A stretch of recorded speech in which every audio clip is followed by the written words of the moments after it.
What is up, guys? Sonduren Canadian Rider. We're in beautiful Nova Scotia, and beside me I have the 2021 Hyundai Elantra, which I'm going to be giving you my first ride and review of this car.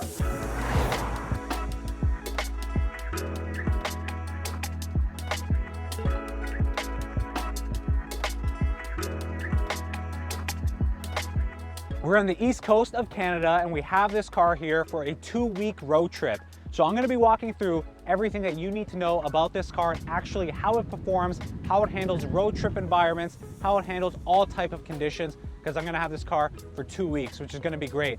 This is Hyundai's complete revision of the Elantra model to compete with the likes of the Honda Civic, etc. They've completely revamped the styling on the exterior, changed the interior, introduced a whole bunch of different powertrains in this car as well. That's going to add more performance, fuel economy, and power for you for daily driving, commutability, and for everything else that you can imagine. The first thing that you do see though on this car is the beautiful exterior styling. Now it is styling some people may like, some people won't like. I know a few people that actually don't prefer the styling of this car. I think it looks good. I think obviously I see some reasons why people may not like this grille. I personally really like the LED light strips on the front of the headlights. I think it is obviously a departure from the previous Elantra. I think they did it for the better. I do like the futuristic modern look. I am going to show you in the interior of the car. I think they made a lot of great things and improvements on the interior in terms of the technology, seating position, comfort. It has Apple Play, it has Android Auto. It has a whole bunch of stuff that makes it a lot easier to drive. And I think the powertrain improvements, along with the entire package, this is really a car that's now a contender for that price range. So this is the front end of the car. You can tell me if you like this. I think it looks good. You have the LED strips on the headlights, which I think is also very powerful and important. It really adds that modern look of the car. And then it's got the crease lines on the hood. I think it looks good. Could it be better? Sure, maybe, but they went ahead. They did a reattempt with the entire exterior and the interior of the car design. I think they went ahead and hit a double on this, so that's completely fine. As you come around the car, you can see the creases come up to the body line here, and you see that solid crease that goes across the car. You have the aero wheels and the rims. You come back here, sloping roof line all the way down into this trunk space as well. I like the rear end here. I think it looks beautiful. You come back around, and you can see like a lot of the styling cues are really hard lines that are coming swooping down. I like what they did with the side of the car, right? I really do like what they did with the side of the car.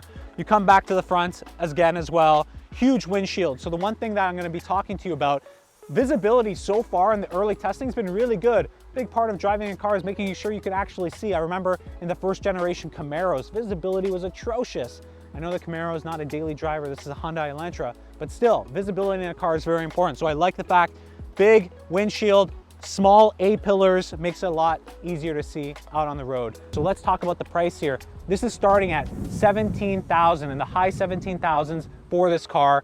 That I think is immense value, especially for the amount of function and features and the technology that's packed into it. A lot of it is standard, especially the safety features, which I'm going to be talking about on this car. So again, 2021, 147 horsepower, 132 pound-feet of torque from a 2-liter 4-cylinder engine. This is the base engine.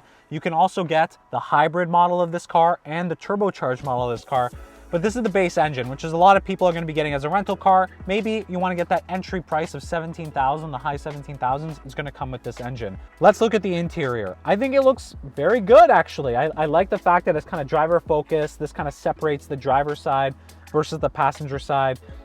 Again, being this tier model, it has the leather wrapped steering wheel, which I really like. I think it's very comfortable. It does come with heated seats. You have your entire 8-inch display here. This navigation system actually can be upgraded to a 10-inch model. This base one comes with the 8-inch model, but it does give you Android Auto or Android CarPlay and Android Auto. So you have that functionality here. I'll show you what that looks like when we get out on the road. Comes with the Bose stereo system as well. I think actually a lot of the functionality here is really nice. Rear view backup camera. You have the ability to go into different driving modes. So you have eco mode, sport mode, your normal mode, all of those traditional modes that you would expect. The Elantra also comes standard with a whole bunch of safety features, which from my experience on the Tesla Model 3 rivals that. And that comes standard, which is amazing. So we're talking about lane keeping assist, smart cruise control with stop and go technology, highway drive assist, high beam assist, blind spot collision avoidance assist, lane forwarding assist, forward collision avoidance with pedestrian detection assist, driver attention warning, and rear cross traffic collision avoidance assistance. So there's a whole bunch of technology baked into the price on the standard version of this car, which is pretty cool. I'm gonna show you what that looks like in action on the highway. And one thing I wanna go ahead and talk about inside the interior is the intelligent lane keeping and cruise control system. So if you see my previous videos, when in the Tesla Model 3 long range, was really impressed with the functionality on the self-driving capabilities, or the level 2 self-driving capabilities of that car. Here you can see we're in beautiful Nova Scotia. We're headed to Cape Breton and the Cabot Trail. So if you haven't seen those videos, make sure, again, you subscribe to the channel. Over 29,000 subscribers, and I'll also link that video in the card above.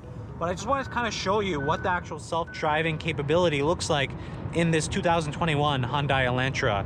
So you can see I don't have, honestly, anything going on right now. My foot is off the gas pedal. I'm not touching the steering wheel. I have the active dynamic lane control system happening, and it's working right now with the lane keep as well. So what's happening here is I have my cruise control set to about 120 kilometers an hour. You could probably see it in the dash, and it's navigating these turns really effectively. You can see even in these sharp bends here on the highway, what it's actually going to be doing is applying directional braking to make sure that it's braking into the turns, that it's keeping the lane, while you can safely go down on the highway here at this speed. This is pretty impressive, again. And then you'll see here, a warning comes up similar to the Tesla. Keep hands on the steering wheel. All you want to do is just give it a little shake. Again, you do not want to not pay attention on the road just because you have this. You want to make sure you still pay attention. You can't really, I wouldn't say you can 100% trust any technology, so you always just want to be wary of that. But it does help. I can see a lot of great use cases for this. Sometimes people may be traveling long distances. Who knows? You may fall asleep on the wheel. There are a lot of things that have happened. I can say personally myself, I've fallen asleep on the wheel. I know other people that I know have fallen asleep on the wheel. Nobody intends to do that, but it's a great way, just in case, the worst case scenario happens, you have a backup there to kind of help you. And this is nice in these road trips. So we're headed about a 4-hour drive from Halifax to Cape Breton and the Cabot Trail. And you can see we're at 3 hours, 18 minutes away, 320 kilometers. This is a great feature so that you can, kind of relax a little bit, takes any kind of strain off the long distance travels of a car ride. And I feel really comfortable and safe. So we've been at this for about, 30, 40 minutes. And I've been really impressed. Again, let's see how it navigates this turn. Navigating really well, really smoothly. And I actually do feel it applying the brakes, adjusting as you're going through the turn. So I think this is really impressive. I love the fact that it's doing this. It also has a whole bunch of safety features in terms of, advanced warning for stopping. So if a car is stopping in front of you, it's gonna go ahead and apply emergency braking in certain situations. It's also gonna allow you to trail another car in front of you and understand how much distance you want between the other car in front of you for that lane assist as well. Now, the one thing from driving this for a bit now that the car likes to do, it likes to hug the line on the left or right. It likes to hug the center line really close, and then especially it becomes a problem when the lane is really big. It starts bouncing between the lines in the lane, which is a little bit odd, but that's what happens for when the road gets a little bigger. So here, okay, so it's made the turn. It kind of went a little too far off that way in my opinion. And again, I'm gonna take control here. It wasn't going to go ahead and do that turn. So, I think for highway driving, it's perfect. Like in the highway, it was doing great for me. But this is where kind of the limitations of that system starts to actually break down, where you'll want to actually have control. And you know what? I don't want the computer to drive on these roads. I want to drive on these roads. And right now, this car, you know what I like about this car? Very good handling. I like the thick steering wheel. For a 4-cylinder car, it's got enough power just to get you through daily driving. I'm still having fun through this. And the suspension is super compliant. Okay, Hyundai Elantra 2021 acceleration test. Here we go.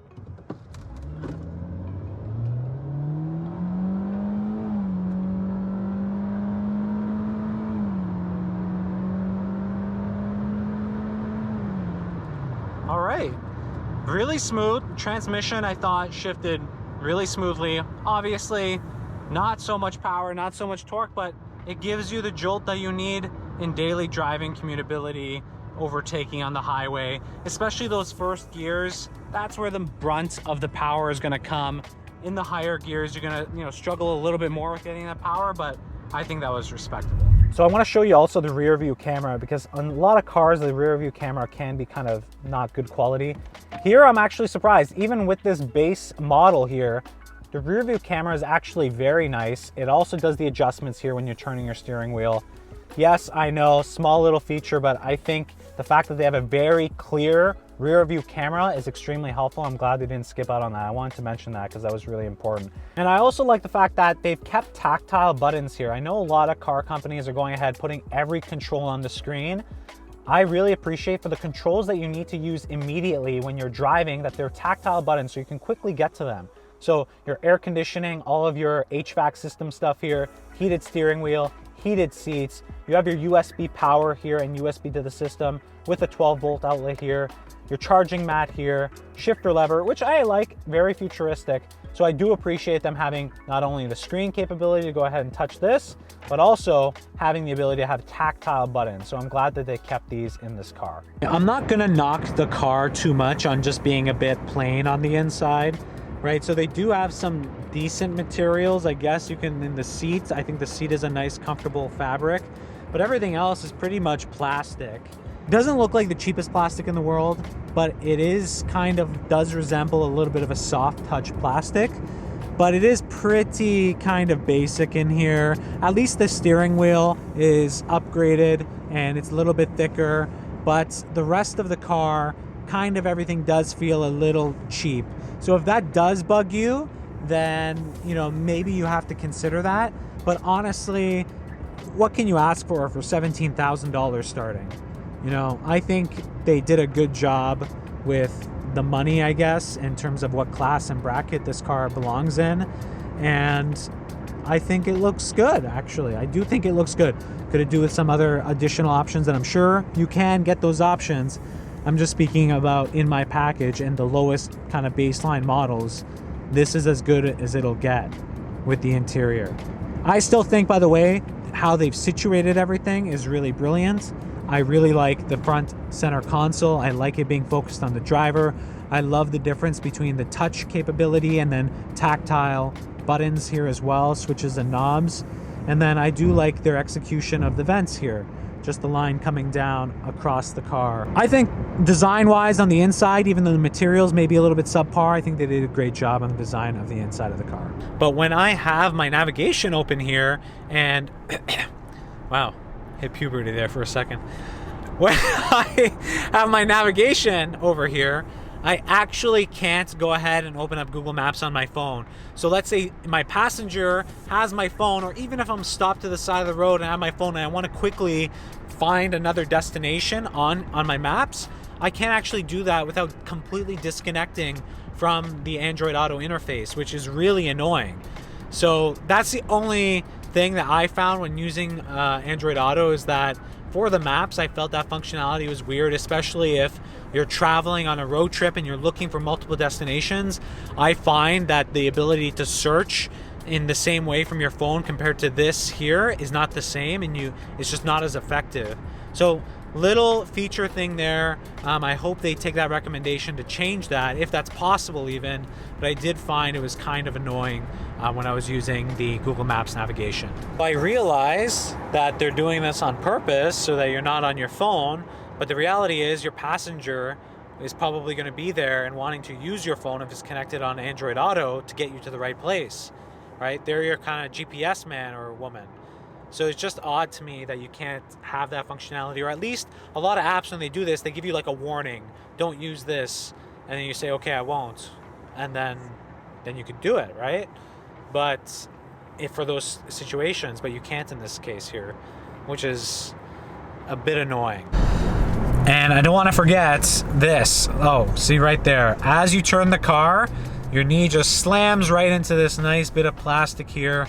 So I do have a little bit of a bruising after a couple turns here on these corners. There you go.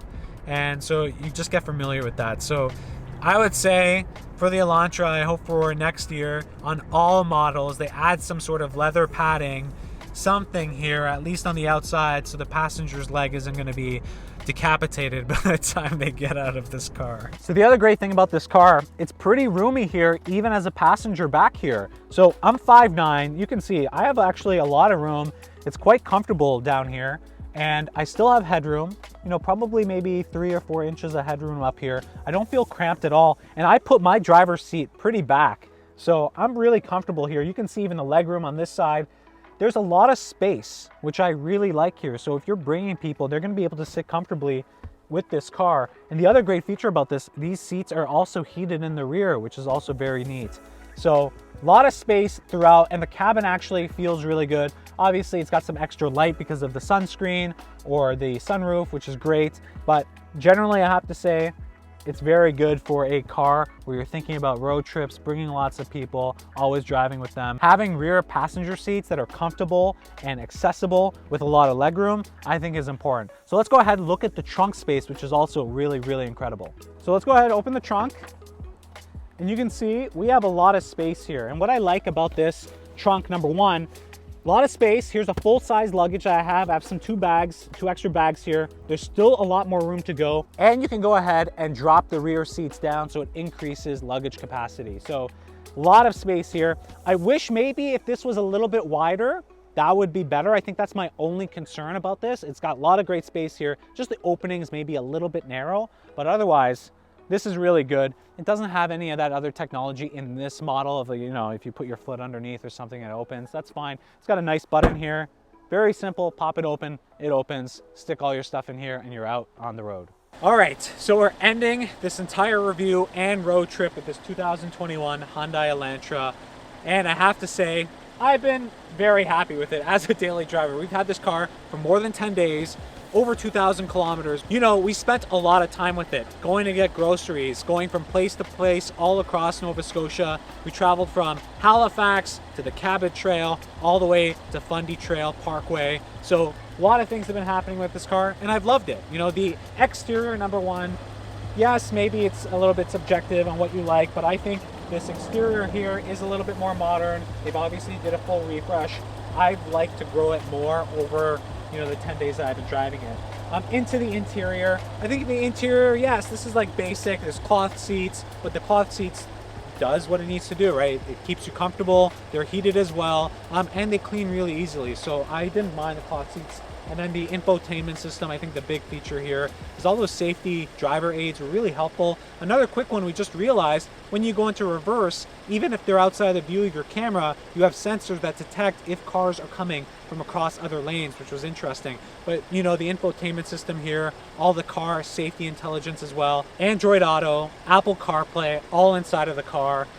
So everything's really well. And with this 8-inch, you know, screen, it's not the 10-inch screen model, but that's okay, because we were able to do everything on this screen inside the car. It was really effective. It made the entire driving experience really easy, honestly. If you have all your navigation, your music, all of that stuff there, you know, I think it does a great job. And for a 2021 car, again, I reiterate the price, $17,000 at starting in Canada, which is crazy for a brand new car. So honestly, if you're looking for a daily driver, like something that will get you from point A to B, like cost effectively, this is that car. We talked about that fuel economy. The fuel economy for this has been amazing on a full tank. Mixed driving, again, mainly highway, 60% highway, I'd say. We're getting 800 kilometers on a full tank, which is just incredible. So really, as a summary, I love this car. If I was looking for a daily driver and I wasn't going electric today, I would go for an engine like this, something that's, you know, a little bit more basic, enough power to get you from point A to B and make sure it's safe as well on the highway. I would look at this car and seriously consider it. Now, I'm not saying I would 100% go out and buy it. I'd say that if you like a lot of the safety features that come standard with this car, then this might be the car for you, especially if your commute is over longer distances on the highway. I think it would make driving a lot more enjoyable and less stressful. So I honestly like that for this car. If you have any questions, leave them down in the comment box down below. I feel like I experienced this car in 10 days a lot, so I kind of know the ins and outs, went through every feature, so I can help you out if you're looking to potentially get this car. As well, subscribe to the channel, over 29,000 subscribers, and make sure to like the video as well. It also helps with the algorithm. So thank you guys so much for watching. I really do think that this was a great attempt by Hyundai, and if you're looking to get this car, you'll be really happy. As a daily driver, it's going to be a great car and a great champion. With that warranty, you can be safe to know with a peace of mind that this car is going to be there for you when you need it the most.